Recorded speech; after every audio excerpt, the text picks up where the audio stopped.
Experience the thrill of high-stakes golf, where every swing could be your last, and every putt brings you closer to either love or death. This is more than a amidst survival. Welcome back, dear friends and story lovers. Tonight we bring you a tale where love is tested, secrets come to light, and fate takes an unexpected turn. Every moment will pull you in deeper, and every choice could change everything.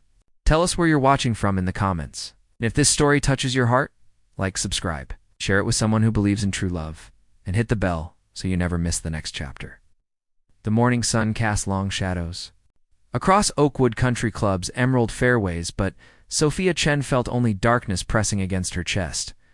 She stood at the edge of the parking lot, watching Bentleys and Maseratis arrive like predators circling prey. Her white polo shirt felt like armor, too thin for the battle she was about to fight. 8 months as an intern at Wellington Industries. 8 months of smiling while her ideas were stolen, of watching incompetent men promoted over brilliant women, of pretending she didn't notice the way James Wellington's eyes followed her in meetings. Today would change everything. Her phone buzzed. A single message from an unknown number. Remember what we discussed. Files are hidden in the trophy case. Complete the mission, or your sister pays. Sophia's hands trembled as she deleted the message. Maya was safe in witness protection, supposedly. But these people had found her once before, Sophia. Nina Rodriguez appeared beside her, breathless with excitement. Can you believe we're here? I feel like I'm going to break something worth more than my salary. Sophia forced a smile. Just breathe. We belong here. The lie tasted bitter. She belonged nowhere. Not since the night her father's gambling debts caught up with their family. Not since she'd watched him die in their kitchen while men in expensive suits waited in the living room. James Wellington emerged from his midnight blue Aston Martin like a king surveying his kingdom. At 38, he commanded Wellington Industries with the same ruthless precision that had built his $15 billion empire. His perfectly tailored golf outfit couldn't hide the predator beneath the polish. "Morning, James," called Oliver Hayes, jogging over with his characteristic smile. "Ready to destroy everyone's confidence again?" James checked his platinum watch. "It's not about destroying confidence, Oliver. It's about maintaining control." Control. The word sent ice through Sophia's veins. She knew about James Wellington's need for control. She'd seen the files, the evidence of corporate espionage, the bribes, the lives destroyed to maintain his empire. Evidence that certain people would kill to keep buried. The clubhouse buzzed with manufactured celebration. Margaret Wellington glided through the crowd, every inch the elegant matriarch, unaware that her son's empire was built on blood and blackmail. Sophia watched the social dance, memorizing faces, cataloging weaknesses. "Ladies and gentlemen," David Park announced, "we'll be playing in groups of 4 today. As always, our CEO will play in the final group." Laughter rippled through the crowd. Had no idea they were applauding a monster. Sophia found herself grouped with 3 junior executives who barely acknowledged her existence. Perfect. She needed to stay invisible until the moment was right. As they moved through the course, she played carefully. It's deliberately mediocre golf, while her grandfather's lessons echoed in her memory. Never show your true strength until you're ready to strike, little star. By the 18th hole, word had spread about the intern playing exceptional golf. Sophia had allowed herself 3 under par, impressive enough to draw attention, but not suspicion. The crowd gathered to watch the final groups, and she felt James Wellington's eyes on her. "Who is that?" he asked Oliver. "Sophia Chen from Strategy. Brilliant analytical mind. It's brilliant enough to destroy you," Sophia thought, sinking her final putt to thunderous applause. During the awards ceremony, champagne flowed and James basked in his 8th consecutive victory. Sophia stood at the crowd's edge, calculating her next move. The trophy case was 20 feet away, files hidden. Inside could bring down Wellington Industries and free her sister. James raised his trophy, expansive with victory and champagne. "You know what? Anyone who can get within 2 strokes of my score deserves recognition." The crowd laughed, charmed by their king's generosity. In fact, James continued, "I'm feeling generous today. If anyone here can beat me at golf, I'll make them a director. 1 round, winner takes all. More laughter. The challenge was clearly rhetorical. Any takers? James scanned the crowd with amusement. Sophia's heart hammered against her ribs. This wasn't the plan. But plans changed, and opportunities like this didn't come twice. Her handler had been clear. Get close to James Wellington, gain his trust, then destroy him from within. The crowd began dispersing when a clear voice cut through the chatter. I'll take that bet. Silence fell like a guillotine blade. James Wellington looked genuinely shocked to see the young intern stepping forward. I'm sorry, what did you say? Sophia's voice was steady, despite the chaos in her chest. I said I'll take that bet, Mr. Wellington. 1 round, winner takes all. The silence stretched until even the wind seemed to hold its breath. Margaret Wellington stopped mid-conversation. Oliver's eyebrows shot toward his hairline. James studied her with new interest, and Sophia saw something dangerous flicker behind his eyes. Recognition? Suspicion? You do realize, he said slowly, that I haven't lost a golf match here in 7 years? I realize that, Sophia replied, meeting his gaze without flinching. But every streak ends eventually. As words spread through the crowd like wildfire, Sophia felt the weight of 2 worlds colliding. The innocent intern everyone saw, and the weapon her handlers had forged in darkness. James Wellington had no idea he'd just agreed to play golf with his own destruction. The first tee felt like a stage set for execution. Word had spread beyond the country club. Even groundskeepers had abandoned their posts to witness the impossible. An intern challenging the unbeatable CEO, Sophia selected her driver with hands that appeared steady. Inside, her pulse hammered a war rhythm. 20 feet away, James Wellington performed his pre-shot routine with mechanical precision. But she caught him glancing at her between practice swings. Good. Uncertainty was her only weapon. Ladies first, James said, gesturing toward the tee. Box with theatrical gallantry. The crowd pressed closer. Margaret Wellington stood beside Oliver Hayes, her expression unreadable. Lucas Bennett, the club pro, held the scorecard like a death warrant. Sophia addressed the ball, her grandfather's voice whispering through memory. Golf is 90% mental, little star. Your opponent beats himself before you ever swing. Her drive split the fairway, drawing appreciative murmurs. James stepped up immediately after, his swing a masterclass in controlled violence. His ball sailed 10 yards past hers, landing with mathematical precision. Impressive, he said, as they walked toward their shots. Tell me, Miss Chen, what makes you think you can beat me? Hubris, Sophia replied without looking at him. Yours? Not mine. James laughed, but the sound held no warmth. I've built a $15 billion empire. Hubris implies overconfidence without foundation. Does it? Sophia selected her 7-iron. Or does it imply you've forgotten that empires fall? Her approach shot landed 6 feet from the pin. The crowd's energy shifted, electric with possibility. James' shot flew past the flag, spinning back to within 3 feet. Professional, perfect, soulless. As they walked to the green, James moved closer. You're not what you seem, are you, Miss Chen? Sophia's blood chilled, but her voice remained level. What do you mean? 8 months in my company, and this is our first real conversation. Either you're remarkably good at staying invisible, or remarkably good at watching. She lined up her putt, using the motion to hide her expression. Maybe I just prefer to listen. What have you heard? The question carried weight beyond casual curiosity. Sophia sank her putt and turned to face him. That you never lose. James studied her for a long moment before addressing his ball. His putt caught the lip and spun out. First blood to the intern.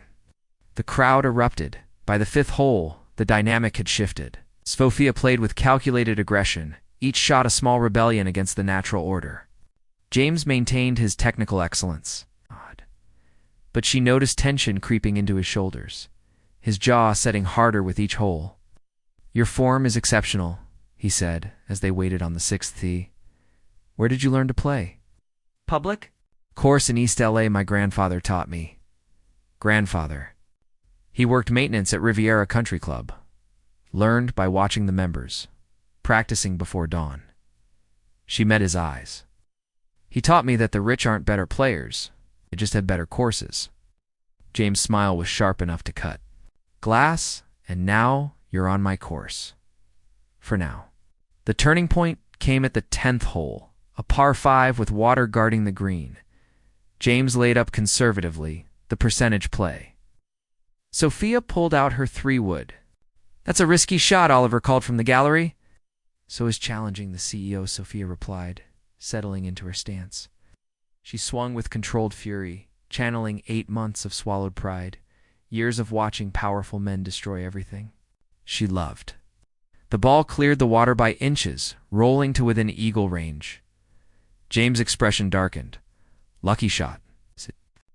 For the first time since the match began, she saw something flicker behind his controlled facade. Not just competitive fire, but something deeper. Fear? Respect? She couldn't tell. James played his approach to 15 feet. Safe. Predictable. Sophia lined up her eagle putt, feeling the weight of every eye on the course. The ball rolled true, catching the left edge of the cup and spinning in. The crowd's roar could have wakened the dead. Jesus Christ, Oliver whispered.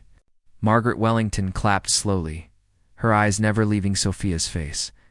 James stood motionless for a full 10 seconds. When he finally moved to mark his scorecard, his movements were mechanical, controlled.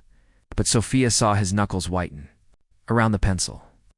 9 holes left, he said quietly, approaching her as the crowd began moving toward the 11th tee. Nervous, Sophia asked, intrigued. He stepped close enough that she could smell his expensive cologne, see the flecks of gold in his dark eyes. I'm starting to think there's more to this story. What story? The one where a brilliant young intern with perfect golf technique and nerves of steel just happens to work for my company. His voice dropped to barely above a whisper. The one where she challenges me in front of witnesses, knowing she has nothing to gain and everything to lose. Sophia's pulse stuttered, but she held his gaze. Maybe I just believe in myself. Maybe. James leaned closer, his breath warm against her ear. Or maybe someone sent you. The words hit like ice water. Before Sophia could respond, James was walking away, his stride confident and predatory. As she followed him toward the back 9, her phone buzzed with another message. He's getting suspicious. Accelerate timeline. Your sister's safety depends on winning his trust. Sophia deleted the message and quickened her pace. The game was no longer just about golf. It was about survival. She was running out of time to discover which of them was really the hunter. The 11th hole stretched before them like a battlefield. And Sophia could feel James Wellington's attention boring into her back as she teed up her ball. His suspicion hung in the air between them, thick as smoke. Tell me about your family, he said casually, addressing his own shot. The question landed like a physical blow. What about them? Your file says you're from Los Angeles. Scholarship student at UCLA, father deceased, mother remarried. His swing was perfect, mechanical. But files only tell part of the story, don't they? Sophia's blood turned to ice. He'd been investigating her. How much did he know? My father. Died when I was 16. Heart attack. I'm sorry for your loss. The words carried no sympathy. And your sister? Maya, isn't it? The world tilted. Sophia gripped her driver to keep from falling. How do you know about Maya?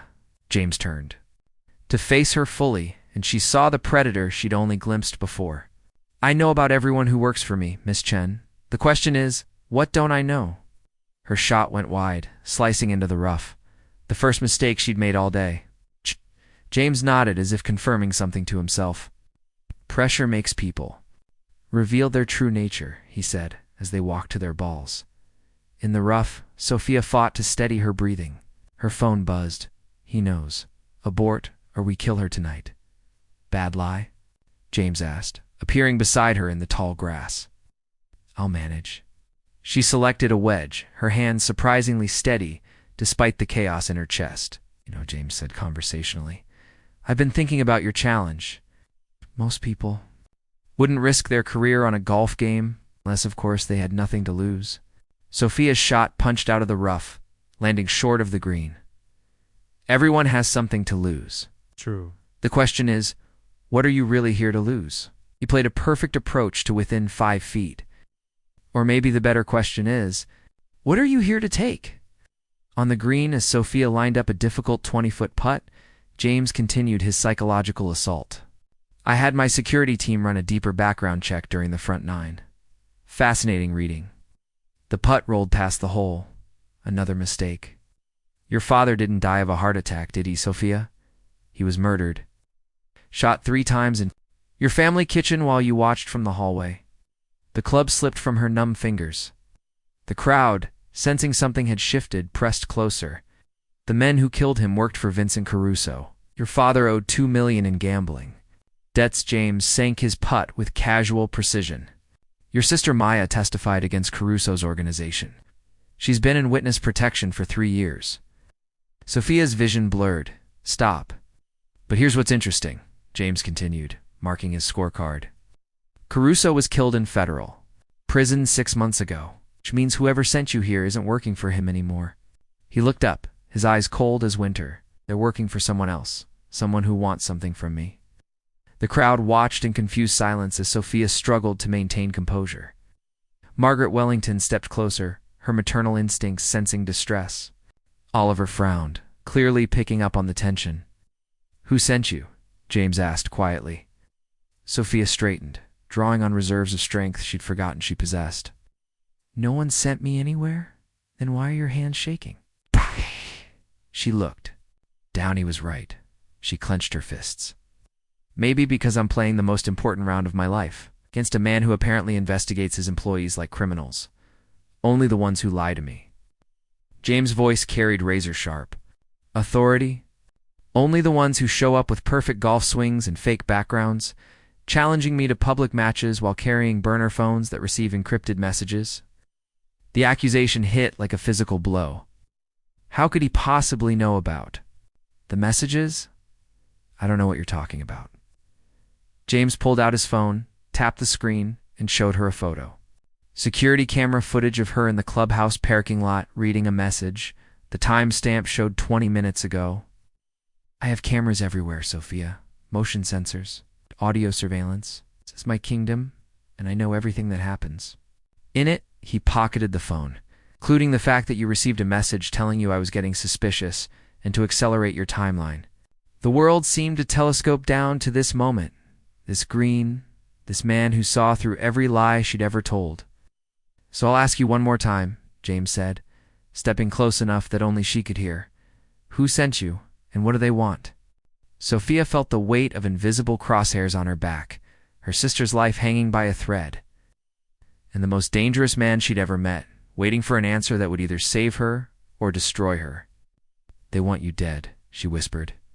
James' expression didn't change, but something shifted in his eyes. Not fear, something far more dangerous. Who? I don't know their names. They call themselves the Consortium. They say you have something that belongs to them, and if you don't deliver? Sophia's voice broke. They kill Maya. Why? For a long moment, James said nothing. The crowd waited in growing confusion, sensing drama, but unable to parse its meaning. Finally, he stepped back and selected his driver for the 12th tee. Well then, he said loud enough for everyone to hear, his public smile sliding back into place. I suppose we'd better finish this game. As they walked to the next tee, he leaned close one final time. You want to save your sister? Trust me. Instead of them? But first, you're going to have to beat me. Sophia stared at him in shock. What? They're watching, aren't they? Waiting to see if you win my trust by beating me? James' smile was sharp as a blade. Give them what they want. Beat me at golf. Then we'll see who's really in control of this game. The 12th hole yawned before them, and Sophia realized she'd been playing the wrong match entirely. The back 9 played out like a fever dream. James Wellington, the man who never lost, began making subtle mistakes. A drive that found the rough instead of the fairway, an approach shot that landed long, putts that slid just past the hole. 2. The crowd, it looked like pressure finally catching up with the unbeatable CEO. Only Sophia understood the truth. He was letting her win. Why? She whispered as they walked to the 15th tee. Because, James replied quietly, the consortium killed my father. The words hit her like a thunderbolt. Your father died in a car accident 5 years ago. That's what the newspapers said. What the police report claimed. His jaw tightened. Marcus Wellington died because he discovered something he shouldn't have, just like your father discovered. Vincent Caruso was laundering money through his construction company. Sophia's breath caught. You know about that? I know the consortium has been cleaning house for years, eliminating witnesses, tying up loose ends. James selected his driver. With methodical precision, your sister's testimony didn't just put Caruso away. It exposed a network that reaches into every major corporation in America, including yours, especially mine. His swing was perfect despite the revelation. They've been using Wellington Industries as a front for 3 years. I've been trying to cut them out, but they have leverage. Had leverage. What kind of leverage? James' smile was bitter. Video of me killing a man. The confession stopped. Sophia cold. She stared at him, seeing a stranger wearing James Wellington's face. He was going to rape and murder a 16-year-old girl, James continued conversationally, as if discussing the weather. The daughter of one of my employees? I found him in her bedroom. I didn't mean to kill him, but when he pulled a knife, James shrugged. I've never regretted it. The consortium has security footage that shows me beating him to death. Jesus Christ. They've been controlling me ever since, using my company, my resources, my reputation to clean dirty money and eliminate problems. He lined up his next shot. Like they're trying to eliminate me now. Sophia's phone buzzed. Another message. You're taking too long. Finish him on 16. Or we finish your sister. She showed James the screen. His expression darkened. The 16th hole, she said. They want it to happen there. Then that's where we end this. The crowd followed them to the notorious 16th, a par 3 over water with the pin positioned cruelly close to the edge, weighted in every direction. Water short and left, bunkers right, thick rough beyond. James stood on the tee, his form perfect as always, but Sophia saw the tension in his shoulders. He knew what was coming. Whatever happens, he said quietly, don't trust Oliver. What? My best friend since Harvard. My business partner. My brother in everything but blood. James' voice carried infinite sadness. He's been feeding information to the consortium for years. Before Sophia could respond, Oliver Hayes jogged up to them. His characteristic smile bright as sunshine. Hell of a match, you two. The whole club's buzzing about it. Clapped James on the shoulder. Well, I have to say, James, you're not. Playing your usual game. Sometimes change is inevitable, James replied, his voice neutral. Oliver's smile faltered slightly. You know, I was thinking we should celebrate after this round. Win or lose. Maybe take the yacht out tonight? That sounds perfect, James said. Very private. Something passed between the two men, invisible to the crowd, but crystal clear to Sophia. Oliver knew. He'd always known. Your shot, Miss Chen, Oliver said, turning his practiced charm on her. No pressure, but half the city's watching. Sophia selected her 7-iron, her hand steady despite the chaos in her mind. The pin was tucked behind the bunker, demanding precision she'd never attempted under pressure. But as she settled into her stance, her grandfather's voice whispered through memory, the shot chooses itself, little star. Trust your instincts. Her ball arced high against the afternoon sky, drawing slightly left to right, landing soft as a whisper, 12 feet from the flag. The crowd erupted. Beautiful shot, Oliver said, but his eyes held something cold. James, you'd better make something special happen here. James addressed his ball with mechanical precision. The weight of 8 years of victories pressed down on him, along with something heavier, the knowledge that his best friend had betrayed him. His empire was built on lies, that the woman beside him was both his enemy and his salvation. His swing was flawless. The ball flew straight at the flag, spinning back toward the water. For a heart-stopping moment, it seemed destined for the depths. Then it caught the fringe, trickling. 2 within inches of the hole. Now that's the James Wellington we know, Oliver shouted. but Sophia heard the strain in his voice. As they walked to the green, James moved close to her ear. "When I give the signal, run." Ah. "What signal?" "You'll know."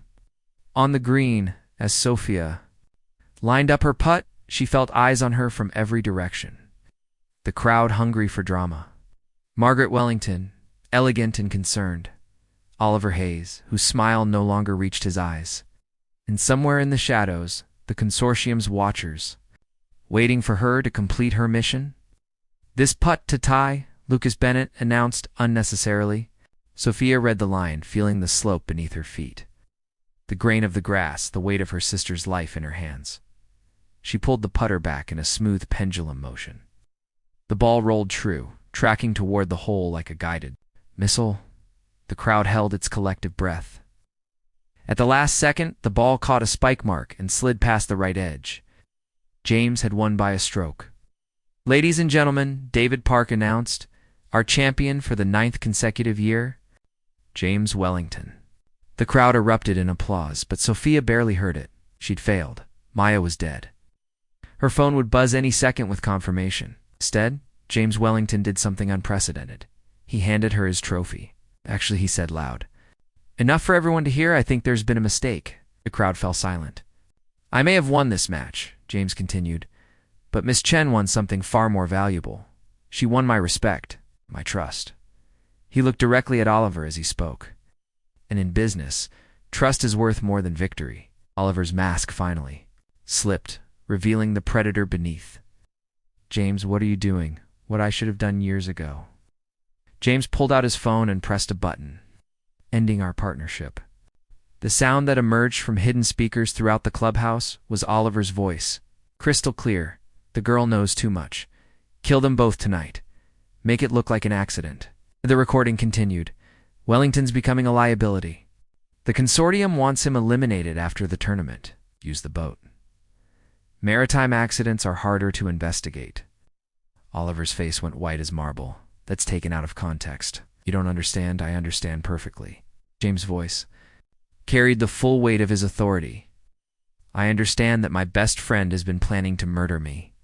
In the chaos that followed, as Oliver bolted for the parking lot and security rushed to intercept him, Sophia stood frozen in the center of it all, still holding James Wellington's trophy.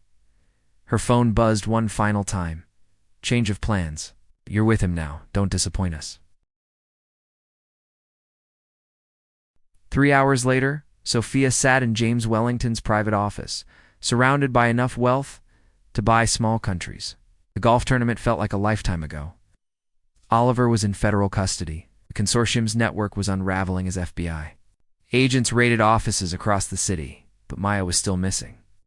The safe house was empty. Agent Sarah Chen, no relation, despite the name reported over the secure phone. "No signs of struggle, but your sister's protection detail is dead." "Professional. Execution? Probably 6 hours ago?" Sophia's hands didn't shake. She'd moved beyond fear into a place where only cold calculation existed. "They have her." "We're tracking every lead," Agent Chen continued. "But these people are ghosts. They could have taken her anywhere." James disconnected the call and leaned back in his chair. The commanding CEO was gone, replaced by something harder and more dangerous. "They'll contact you within the hour." "How do you know?" "Because this was never about killing me. It was about replacing me." He gestured toward the floor-to-ceiling windows overlooking the city. "The consortium doesn't destroy assets. They corrupt them." "What do you mean?" Oliver wasn't just feeding them information. He was positioning himself to take over when I died. But now that plan's blown. James stood and walked to a hidden safe behind a painting of his father. "So they'll offer you a deal." Safe opened with a soft click. Inside, nestled among documents and hard drives, sat a single handgun. "They'll want you to kill me yourself," James continued, checking the weapon's action with practiced efficiency. "Complete your original mission. In exchange, they'll return." Maya unharmed. Sophia's throat constricted. "Would you let me?"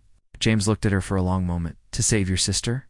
"Yes, why?" "Because I know what it's like to watch someone you love die while you stand helpless." He set the gun on his desk between them. "Because 3 years of being their puppet taught me there are some things worth dying for. Her phone rang. Unknown number. James nodded.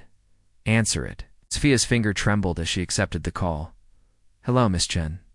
The voice was electronically distorted, but unmistakably authoritative. I trust you've had time to reconsider your position. I want to speak to Maya, of course. A moment later, her sister's voice filled the line, thin with terror, but alive. Sophie. Sophie, don't do whatever they want. Don't give them the line cut back to the distorted voice. Your sister is unharmed, but not precisely comfortable. Got. Have 1 hour to complete your original assignment. I need proof she's alive.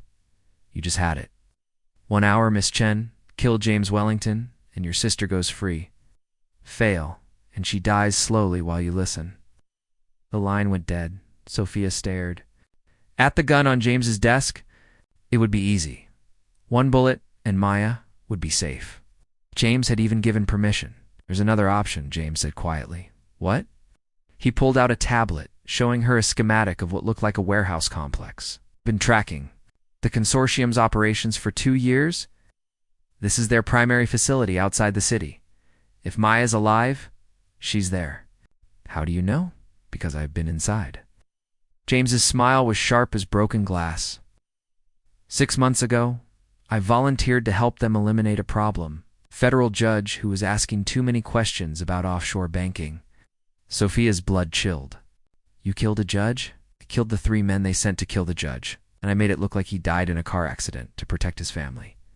James moved to another safe, this one containing military-grade equipment. The consortium thinks Judge Harrison is dead.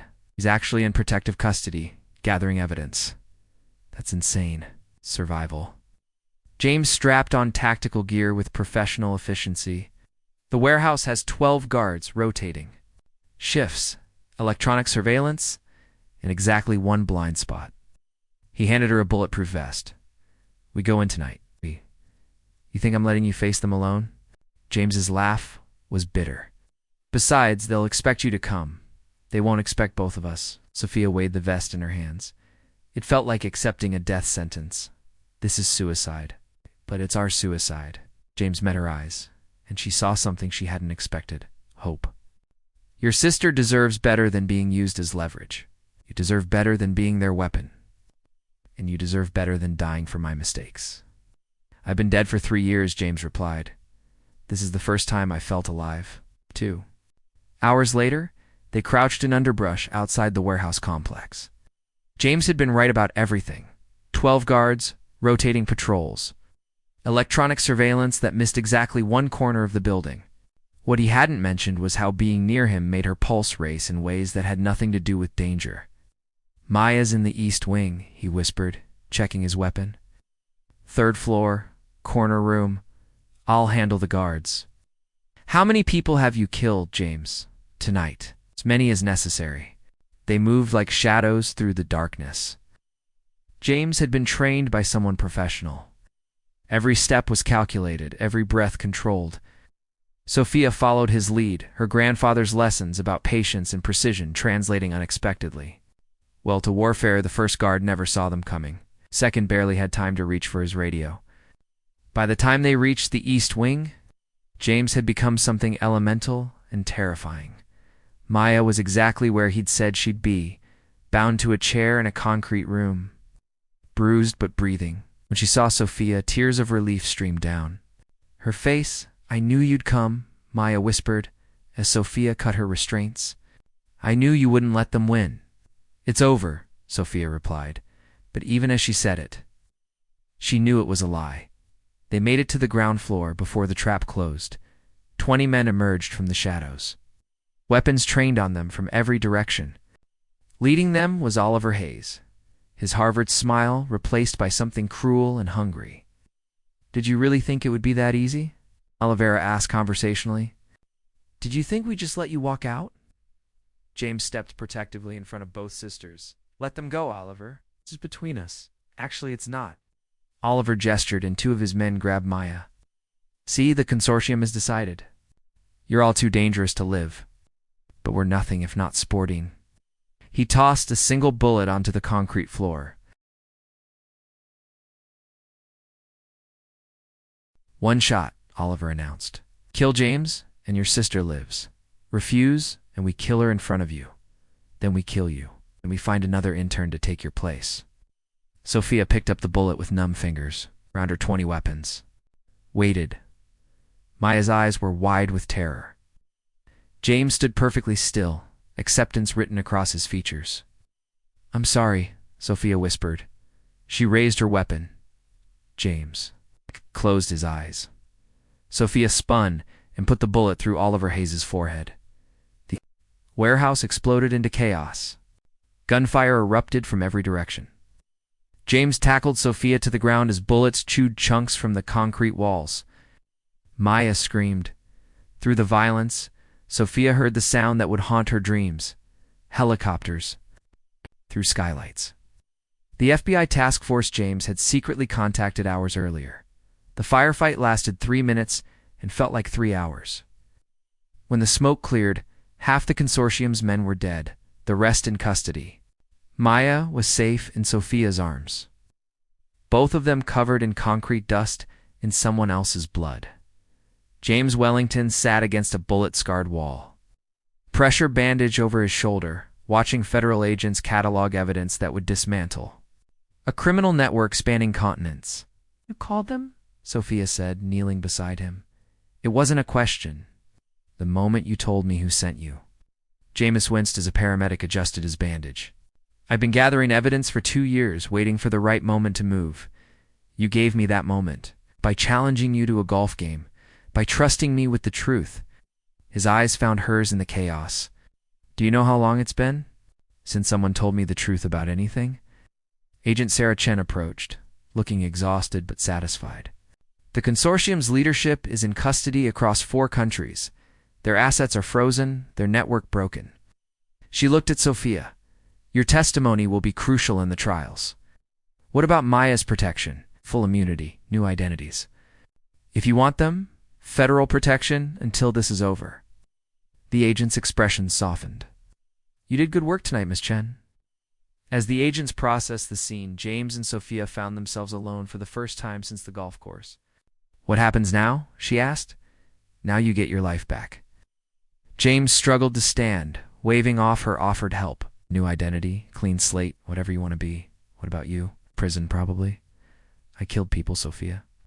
The fact that they were criminals doesn't erase that. His smile was sad but genuine. But for the first time in years, I'll be able to sleep without wondering who's planning to murder me. Sophia studied his face in the warehouse's harsh lighting. Blood, sweat, and concrete dust couldn't hide the man who'd sacrificed everything to save her sister. The man who'd let her win a golf game to earn the trust of killers. The man who'd walked into certain death because she'd asked him to. Something I need to tell you, she said quietly. What? I could have made that putt on 16. The one that would have tied the match. She looked down at her hands. I missed on purpose. James stared at her. Why? Because in that moment, watching you hand me your trophy, seeing you trust me, even though you knew I'd lied to you, she met his eyes. Because I realized I didn't want to win a game anymore. I wanted to win something real. What did you want to win? She whispered. The admission hung between them like a live wire. Around them, federal agents documented the end of a criminal empire. Emergency lights painted everything in harsh reds and blues. Maya sat wrapped in a blanket. Finally safe, but forever changed. James reached out with his uninjured hand and touched Sophia's cheek. You did win me, completely, irrevocably. From the moment you stepped up to that first tee and decided to trust me instead of fear me, even though I was sent to kill you. Especially because of that. His thumb brushed away a tear she hadn't realized she'd shed. Do you know how rare it is to find someone who chooses love over survival? Is that what this is? Love? What else would you call risking everything for someone you barely know? Sophia leaned into his touch, feeling something settle in her chest that she'd never experienced before. Peace, maybe her hope. The trials will take months, she said. Years, probably. And after that, James smiled, and for the first time since she'd met him, it reached his eyes. After that, maybe we can try playing golf without anyone's life depending on the outcome. I'd like that. Fair warning, though, he said, helping her to her feet as paramedics arrived to check them over. I don't intend to let you win next time. Fair warning yourself, Sophia replied, surprised by her own laughter. I don't intend to let you. 6 months later, Sophia Chen stood on the first tee at Oakwood Country Club, adjusting her white polo shirt and feeling like she belonged exactly where she was. Maya waited by the clubhouse, safe and whole, and starting her senior year at Stanford. Agent Sarah Chen had become a friend. The nightmares were fading. James Wellington emerged from the pro shop, no longer a CEO, but somehow more himself than she'd ever seen him. House arrest pending trial had given him time to remember who he'd been before the consortium's corruption.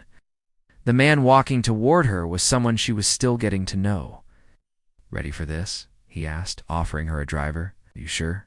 You can handle losing to me in public? She replied, accepting the club. Who says I'm going to lose?